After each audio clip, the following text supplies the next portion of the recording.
Hello friends, 12th week Kalyan captain అయిన విషయం అందరికీ తెలిసిందే కదా. అయితే ఈరోజు సాటర్డే ఎపిసోడ్లో కళ్యాణ్ క్యాప్టెన్సీని క్యాన్సిల్ చేస్తారంట నాగార్జున సార్.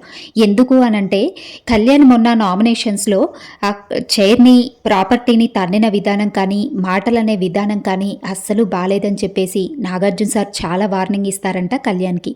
ఇక వార్నింగ్ ఇచ్చి కళ్యాణ్, నువ్వు క్యాప్టెన్గా బాధ్యతలు ఏం నిర్వహిస్తావో తెలీదు, కానీ నువ్వు క్యాప్టెన్గా లేనప్పుడే ప్రాపర్టీస్ని తంతున్నావు, అలాంటి బ్యాడ్ మాటలు మాట్లాడుతున్నావు, ఇంకా క్యాప్టెన్ అయిన తర్వాత నువ్వు ఇంకా ఎంత చెలరేగిపోతావో హౌస్లో అంటూ ఇంకా నాగార్జున సార్ అయితే బాగా తిడతారంట.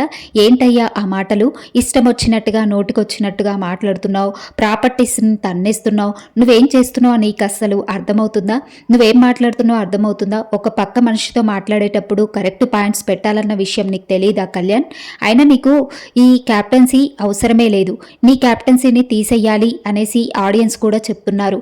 ఇక నువ్వు ఇంకెవరికి ఇవ్వాలనుకుంటున్నావో నీ క్యాప్టెన్సీని నువ్వే చెప్పు అని చెప్పేసి అని నాగార్జున సారే అడుగుతారంట. అందుకు కళ్యాణ్ ఏమంటాడంటే, ఓకే సార్, నాకు క్యాప్టెన్సీ లేకపోయినా పర్వాలేదు, ఇంకా నేను ఎవరికి ఇవ్వాలి అనుకుంటున్న హౌస్లో అంటే ఈ హౌస్లో ఉన్న వాళ్ళు ప్రతి ఒక్కరు క్యాప్టెన్ అయిపోయారు సార్, ఒక్క భరణి సార్ మాత్రం క్యాప్టెన్ అవ్వలేదు, కాబట్టి నా క్యాప్టెన్సీని భరణి సార్కి ఇవ్వాలి అనుకుంటున్నాను సార్ అని చెప్పేసి ఇంకా నాగార్జున సార్కి అయితే చెప్తాడంట కళ్యాణ్. ఇక కళ్యాణ్ క్యాప్టెన్సీని క్యాన్సిల్ రివోక్ చేసి ఇక కళ్యాణ్ క్యాప్టెన్సీని భరణి గారికి అయితే ఇస్తారంట ఈ వీక్.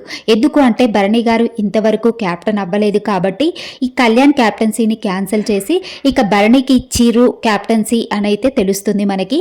ఇక కళ్యాణ్ కూడా అందుకు ఒప్పుకున్నాడనైతే మనకి సాటర్డే అప్డేట్లో తెలుస్తుంది.